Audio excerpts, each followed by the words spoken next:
Hello, hello, and welcome to today's live Your Relationship Questions Answered.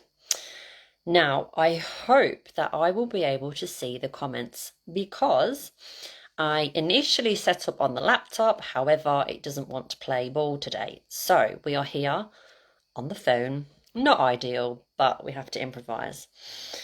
So, your relationship questions answered. Now, I do have a few that I've had emailed to me that I'm going to share the answers to initially. However, please drop your questions in the comments. This is live, one-to-one coaching, anything that you need help with regarding relationships, love, intimacy, okay, all of the above. Please let me know if you can see me, if you can hear me, if you're watching the replay, if you're watching live. I would love to hear from you. All right, so the first question I've received is, how do I know if the person that they're dating is worth pursuing, right? Because they're like 50-50, they're on the fence. How do they know whether this person that they're seeing is worth pursuing? So, my answer to this one, right, is most certainly, how does it feel? Hello, Shara. How does it feel? How do you feel when you're in the company of this other person? And the main thing when you are getting to know someone, you're dating them, you've got to think, is this someone I can see myself with in my life? Will they fit into my life? How do I feel with them? How do they treat people when we're out, when we're on a date? How do they treat the waitress? Okay, are they nice and kind to them, or are they a bit of a dick? You know, how do they treat strangers in the street? Do they say hello, or do they not? You've got to think about, what do you actually want, right? What do you want in your relationship? Tony Robbins, most people have heard of him, okay? This is just an example I use, but he actually wrote a list of what he wants in an ideal relationship, okay? And he wrote everything out specifically, and that's how he actually manifested his wife, right? And that's how he knew when he was dating, well, are they ticking these major boxes that are really important to me? If not, don't continue. It doesn't matter if they're hot, if they're good looking, if they're saying this, that, the other. At the end of the day, if you're seeing red flags within the first week or two, don't waste your time. Time is precious, okay? And you deserve to be happy. And there are 8 billion people on the planet, or somewhere around that number. So, you've just got to don't stop, don't settle. What else was there? Ooh, just kicking me trolley dolly. I've got my thing set up. Yes, Shara, she is agreeing. I hope I'm pronouncing your name right. Yeah, it's funny, hey, when you advertise events and things, it's like the people that say they're coming don't, and then people that you don't have any idea actually pop on. But it's always meant to be. It's always perfect divine timing. So yeah, please let me know if anybody has any questions at all to do with relationships, love, intimacy, anything. Now, it does not matter if you've been married for 50 years or if you've been single for life, right? Whatever stage you're at, wherever you are, whatever the question, just fire it at me because I'm ready. Okay. Okay, next question I received. It was regarding, so she's been with her partner for a while and their sex life is non-existent, okay? They've got children and like a busy life and all sorts going on. But she said, look, it's not just the sex, it's like the closeness, the interaction, the connection, Oh, congratulations, Shara. Whoop, whoop. Jamaica, man. I want to go to Jamaica. I hope it was beautiful. Yeah, so I've just been sidetracked now thinking of Jamaica. So she's asking me, what do I do? Is this fire burnt out? Or can I relight the fire? And I'm thinking of that song now. Relight my fire. Right, first question is, Do you want to carry on this relationship? Are you in love with this person? You see the potential for the future, for things getting better, and you want to pursue this. Like, you actively have the will and the want to do it. If not, you're flogging a dead horse, right? So your first question is that. If you are not feeling like you even want to continue, don't be in it, right? If you do, and the answer is yes, but you're just lacking in intimacy, connection, you want more cuddles, kisses, you want more closeness between you, more time together, all those things, that's a different story, The first thing I would recommend is obviously communication. Without communication, you've got nothing, right? So it's all about communicating your needs. If you, at the end of the day, our partners, however much we love them, they are not at all psychic. We all have psychic ability, and I like to promote that, as I do that with my readings. But not everybody has it and uses it and knows about it. So they can't predict what you're thinking in that moment. Most men can't, right? So if you have an issue, if you have a problem, bring it to their attention and don't hold back with it. Don't wait 6 months and then have a go at them about something. Okay, it's not like that. So ask and bring to their attention. Ask the questions that you need to ask. So first of all, let's say this lady in particular, she's busy, she's got a husband, she's got kids, she's got something she wants to talk about. The first point of call would be to say to him, when can I speak to you about something important? I've got something I want to speak to you about. When is a good time for you, right? She's not waiting until he's just come in the door from work or something and then pouncing on him like, it's just not going to work, right? You have to be respectful of someone's time and energy and say, like, when can we talk about this? Unless you know, of course, like say your partner's in the kitchen and they're making something easy and simple, or they're just, they're not all up in their head. They're present and you can just ask them. So use your initiative there. But once you've done that, ask the questions you want to ask and just say, I am feeling like this. How do you feel about that? And make it make space for each other to speak. Because quite often, a lot of the problems arise when, and I've been there, I've felt it, I've done it myself, when you're just firing things at each other, right? You're just firing, you're like guns in a freaking war, yeah? And nobody's listening. No one's listening to anybody. So don't shoot each other with loads of questions and like having a go. You need to take it back a step and say to your partner, this is where I am, this is what my needs are, this is how I'm feeling, and then communicate them. I think one of the biggest things is this whole lack of intimacy in long-term relationships, more so when people are married. And that's what I've found from working with my clients. So yeah, it's like, it's all a case of making an effort. We've got to see a relationship, whether you've been with them for 5 years, 5 minutes, or 50 years. You have to see it as something that always needs your attention, not 24/7, but it's like a consistent effort to make it what you want it to be. At the end of the day, a relationship is two people. You've both got to bring something to the table, and you've both got to actively make an effort. You've both got to make your own effort. And if you want your partner to be confident and funny and spontaneous and pinch your bum and that he asks you to come and jump you every 5 minutes, what are you doing? Are you being standoffish, cold, rude, and like you're not saying, are you being the total opposite to what you want, is what I'm saying.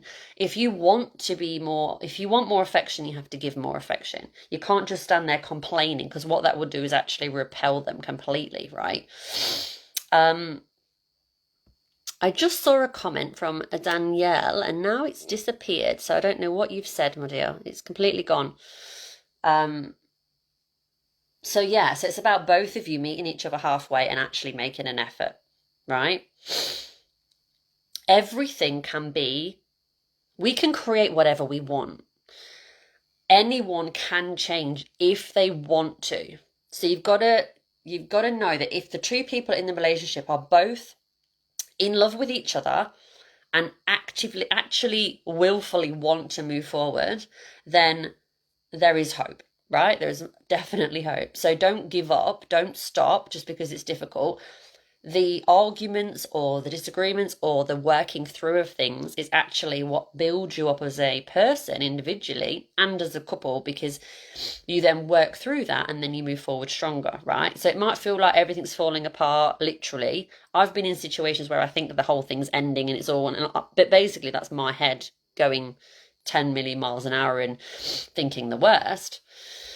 But because I'm all up in my head, and what's that saying? Emotions goes up and intelligence goes down. So in that case, yeah, rein it in and realize that this is actually, you're going to look back on this and see it as a lesson, and you will have grown from it. It's all growth.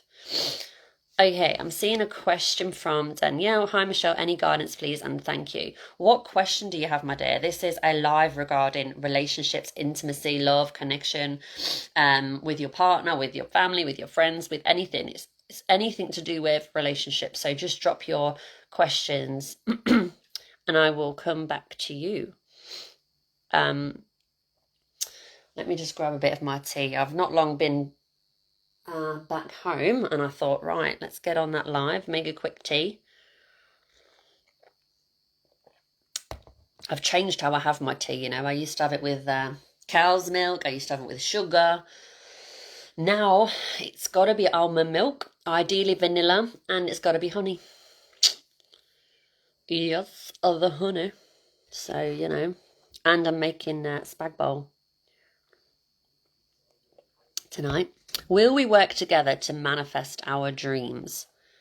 Oh, you've worded that like a reading. Hey, I'm not doing readings today. I'm doing like coaching advice, an actual coaching on the spot. So we would come back to each other. You know, I'd ask you a question and you come back to me and so on. So do you have a question regarding your relationship specifically? That's what I'm getting at. So any specific questions? Because that's a little bit broad. So you've got, will we work together to manifest our dreams? So obviously you're working towards yours, right? So my first question would be to Danielle, is he working towards his too right now? Or are you both working towards the same thing? Have you had that conversation where you're like, right, yeah, we're working towards this, you're doing this, I'm doing this, and we're going that way? Has that conversation been had? And you can just say yes or no, and then I can go with the next part. Not together. Yeah, so you've got your thing you're doing and he's got his thing that he's doing, right? Is that right? So it's separate. So obviously you still have another goal, right? You've got your goal, his goal, and the together goal. I wonder, have you had a conversation with your partner, a clear conversation where you both know what you're working towards with what you've just said to me, manifest your dreams? Only you know what that looks like, right? I don't. So have you both like had that conversation about what that looks like? That will be my first question.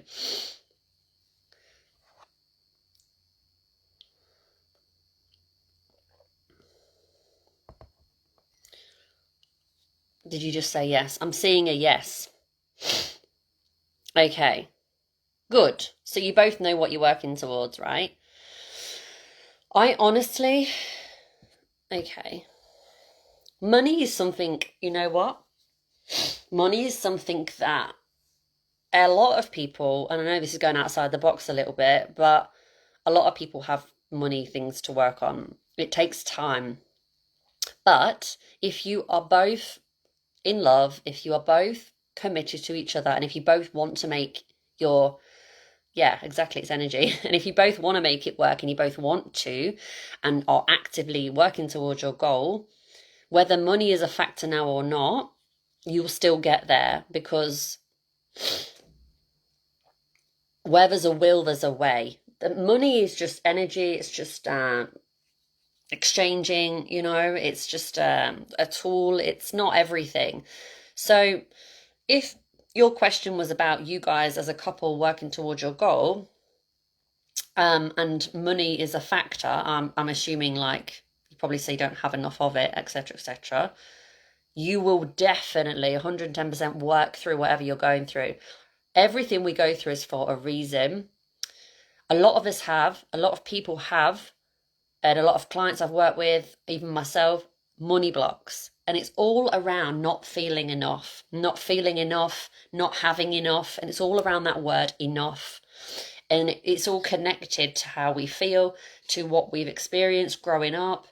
For example, parents may have said something to us like, money doesn't grow on trees, you know. You've got to work bloody hard if you want to have a good living these days. And all this crap, right? Which is actually bullshit because the top, how do we word this? The top 95%, no, hang on. The top 5% of earners are taking 95% of the money in the world at the minute, are making that much. So 5% of the population are taking home 95% of the money. So they don't work 100 hours a week as a labourer, right? They don't work 80 hours a week as a cleaner. They don't work harder. They work smarter. Not to say if you're cleaning, you're not smart, by the way. Just saying. I'm just saying that it's all about rewiring. So this comment about money doesn't grow on trees when you're younger, or, you know, you may have witnessed your mum and dad arguing over money and all this stuff. It actually becomes ingrained in us. It's like if you imagine a sponge, we soak all of that information up from the age of 0 to 7. Then it becomes part of our subconscious, right? And we carry it through to adulthood. And then as an adult, we need to reprogram this mind that has been, poisoned by false information and lack of belief in parents, lack of belief in themselves that's rubbed off on their children. So as children, we grow up as adults and then we're wondering why we haven't got enough. Because we remember our parents saying it and then we end up saying it. And the words that we use and what we tell ourselves is so important. So for example, if someone says to you, do you want this? And you say, I can't afford it. Or I don't have enough. Right, I used to do this. Hold my hands up, I used to do it. This basically is you affirming to yourself that you can't. You can't, okay, you can't. And what you've told yourself, the universe listens and it goes, she can't do it. She can't. And you've literally just sabotaged yourself there and then. If you have little money, but you answer the question differently and say, I would love to do that. I just need to find a way. I just need to find a way of creating more money so I can do it. Right? That's totally different to cutting them off and saying, nah, I can't afford it. Because we can create, can we not? Are we creators or are we not? We are. We can create anything we want. If you want something enough, if you think about it, if you focus on it, if your heart is yearning for this thing and you really want it, whether it's in a relationship, a job, a business, an experience, whatever it is, if you're thinking about it, dreaming about it, writing about it, talking about it, thinking about it, it's going to come about, you know? Brilliant. I'm glad it makes sense, my dear. We have to unlearn what we were taught as children that is total bollocks, okay? My parents, let me just paint you a picture. My dad worked as like a caretaker in a school, so he was like cleaning the whole freaking school, top to bottom. He would come home and fall asleep on the sofa instantly because he was absolutely knackered. And my mum would work in post offices and banks and stuff. And then eventually she had her own business when we were a bit older. But they weren't like, you know, with the mindset of abundance. Let's put it that way. And so that would have had an effect on me, you know. And it did. And we all do. We all go through and grow through stuff, right? But it's only as you get older and you start to run your own business or you start to pay your own bills, make your own way, and you're like, what the fuck? Like, why is this so hard? But if I would have grown up, for example, And I have worked through this stuff, by the way, and I am still working through things as well with regards to my own stuff. We're always working through it. Never ever think and look at someone else, right? Never compare. Never look at someone like me now talking, or like another coach that speaks, and think, oh, they've got all their shit together and they don't have to work on anything. That is never ever the case, right? We've all always got stuff to work on, and we need to give ourselves a lot more credit than we do, okay? A lot more credit. We're doing the best we can with the knowledge that we have, and we are doing our best. So remember that when you're too hard on yourself and you think, I've not got enough of this, I didn't do enough of that, this isn't doing, what have you done right? What is working? How far have you come? What have you overcome? What have you been through? Who have you helped? How are you feeling? Because ultimately, life is about feeling. And my viewpoint is, if you are feeling good, right? And I mean genuinely feeling good, not just like the like fucking fake stuff. I mean, like, if you're feeling good in yourself, you're content. Doesn't mean like bouncing off the walls, but you're not miserable. I've been depressed, I've been anxious to the point of like hospitalization, can't sleep, can't eat, all that. I know what it feels like to feel like absolute shit and think that the world's ending. And so I appreciate a lot more than, say, somebody that's not been through, suicide survival and freaking near-death experiences and all that. Do you know what I mean? But what I've been through has helped me to become who I am. Yeah. So yeah, I know we've gone from relationships to freaking money to this, but it's all relevant, right? It's all relevant. So, everything you're going through in your business, work, life, relationships, everything and anything, it's all lessons. I'll just share a little bit more on that. Before we are actually born, we actually sign a contract to say, I'm going to go into that body, right? And I'm going to we forget everything. You're welcome, my dear. We forget everything. Let me know if you have any more questions. We forget everything when we're born, because imagine if we remembered it all. We've got millions and zillions of lifetimes we've lived, yeah? And we forget when we're born. When we're born, we are like a little cute, farting, pooping, cute little face baby, right? And we then spend our life trying to remember who the hell we are and why we're here. And ultimately, I'll just narrow it down for you. You're here to enjoy life. You're here to feel. You're here to love. You're here to give love and receive love. Whatever you do and don't accumulate with regards to possessions is irrelevant, right? I mean, it could be part of your soul contract to, for example, start a business that helps people in this and that other way.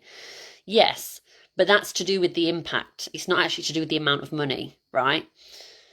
So what I'm saying here is, as long as you're feeling good, and as long as you are leading with your heart, not just your head, right? And as long as you wake up and you're grateful, and as long as you can see and feel the good in the little things, like having a cup of coffee, having a walk with your dog, having a cup of tea with your partner, having a nice meal, or whatever, just the basics. If you can be happy with that when you do become a millionaire, right? Because we all have that ability too. You will just be you, but richer. Yeah?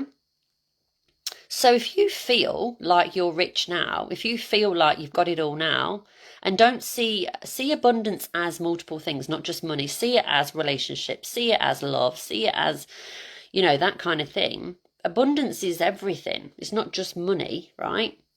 So tell yourself and feel how abundant you are already, and think, wow, I'm so rich. I've got my health. For me personally, there's been a couple of occasions in my life I've looked like a skeleton. I've been skin and bone, can't sleep, can't eat, vomiting, so anxious to the point where I cannot sleep and I vomit constantly for weeks on end, right? There's been a few times in my life, and the first one started when I was 15. I'm now 35. 20 years ago, yeah. Yeah, that's a lot. Yeah, like where I've lost track now. I've just started thinking about that. Mm. It's because I need to drink. Where was I? Can somebody help me? Otherwise, I'm just going to go with what I feel is right next. Yeah, so we've been through, basically, we've been through a lot. We all have. Some of us have had it harder than others, right? But ultimately, if you are grateful, if you are healthy, if you can see around you what you're grateful for, and be grateful for it and feel that gratitude, feel like you have what you need. So you're not coming from a place of lack. You're saying, thank you, universe, God, spirit, angels, thank you. I'm happy. I'm content. I've got it all. Look at me. I'm breathing. I'm laughing. I'm talking. I've got my whoever close to you, right? People, friends, family, loved ones, roof over your head, food in your belly. You're richer than most of the freaking population because a lot of people don't even have those things, right? But what I'm saying is, when you actually feel the gratitude for what you actually have and see yourself as abundant, that is a great place to start. You're going to feel rich anyway, yeah, and you're going to attract and manifest more of it. And then the universe goes, oh, she's grateful. She is one to send more to. Whereas if you're the opposite and you're like, I don't have enough, I'm broke, I'm skint, and you're focused on that, on the lack, you're just going to bring in more lack. You probably get another 10 bills through the post, right? Fines, whatever else. So it's all from here, and this is so freaking powerful. Picture an iceberg. The tip of the iceberg is what you see, but where the freaking berg is under the water. And that's where your shit is. It's underneath the avatar, right? Underneath. Right, I'm going to wrap it up now, guys. But thank you so much for everybody that's joined. Thanks for your questions. And let's do this again soon. And yeah, I will speak to you all soon. Take care. Bye bye.